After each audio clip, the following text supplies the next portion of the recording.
Nkili behaved as her mother had advised her to. She cooked the spirit's meal, washed his clothes, and kept his house neat and tidy for 2 months.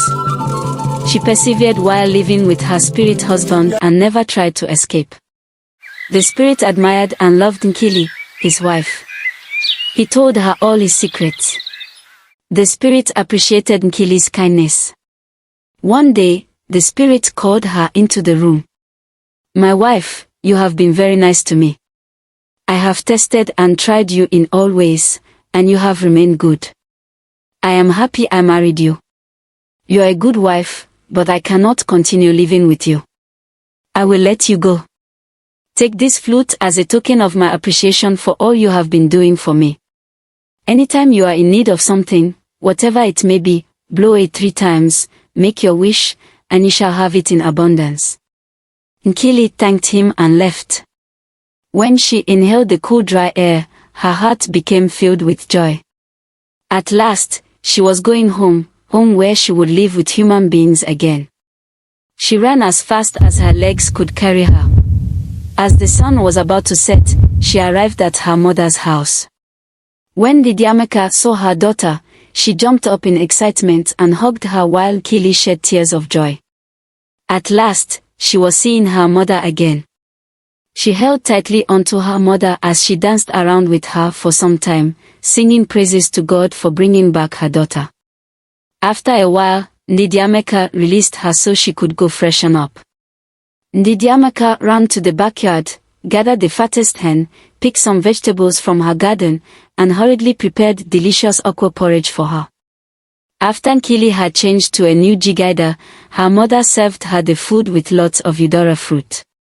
At this time, the neighbors who had heard Ndiamaka's shout of joy had gathered. Everyone exclaimed at Nkili's added beauty, some even commented that she looked fatter. When she was done eating, she narrated her story to her mom and the villagers who were gathered. She showed them her flute and blew it 3 times, wishing their house would be the most beautiful in the village with beautiful furnishings. To their surprise, their old hut was immediately replaced by a brick house, and beautiful clothes and shoes appeared. The villagers who had witnessed everything were very excited. The news spread like wildfire. The girls who planned to get rid of Nkili gathered in a nearby bush away from everybody's hearing. Nkili is a very lucky girl. We wanted to get rid of her by that trick we played. Instead, it brought luck to her family.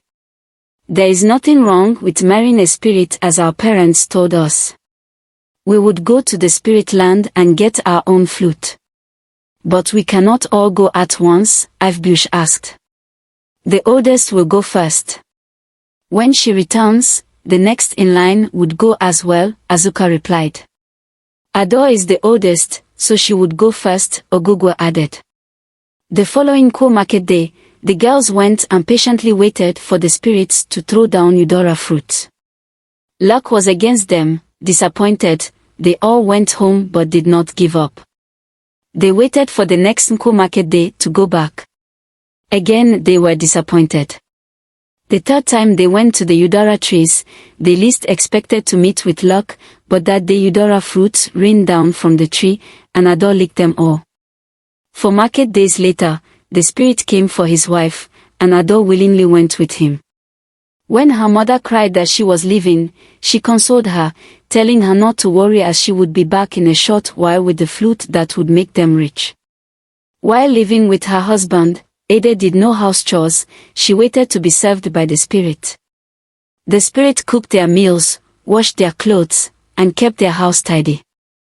Ador only dreamt of the flute and looked forward to going home as soon as possible.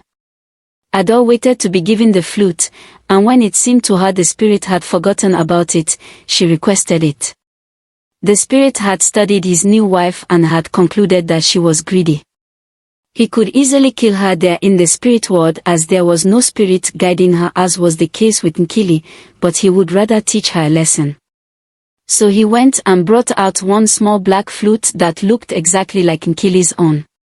On giving her the flute, he told her, "Dear wife, when you lack anything, blow this flute 3 times.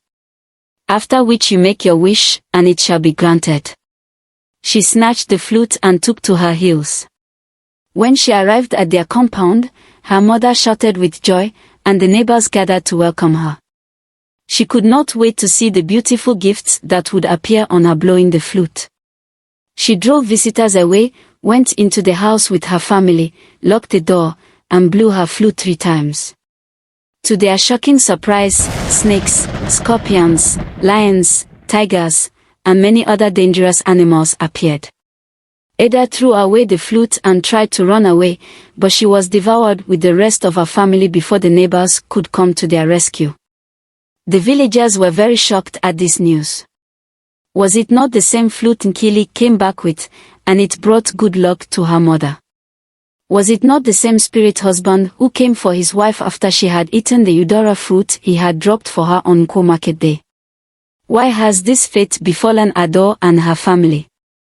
The villagers gossiped amongst each other. Once again, mothers began to advise their children against visiting the udara trees on Nkwo market days.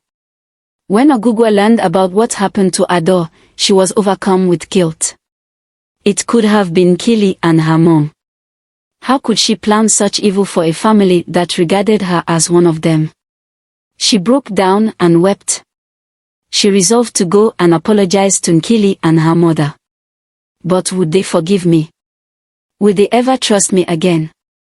She pondered on these possibilities for a while and decided to seek advice from her mother. Again, she wondered how her mother would feel about her role in Nkili's marriage to the spirit husband. Nevertheless, she confided in her mother. As she expected, Ifeoma was shocked at the confession. She even wept more than her daughter. "My daughter, you kept bad company, and they corrupted you. I am ashamed. What will Ndidamaka and her daughter Nkili think of us? We have to go and apologize to them," she cried. That same day, Ifeoma and her daughter Ogugua went to Nkili's house. From their sullen looks, immediately they came in. Ndidamaka knew something was wrong. "Ifeoma Nwanam, what is wrong?" Ndidamaka asked as she hugged her. She started sobbing again. "Please, what has gone wrong?" "Ogugua, you two are crying.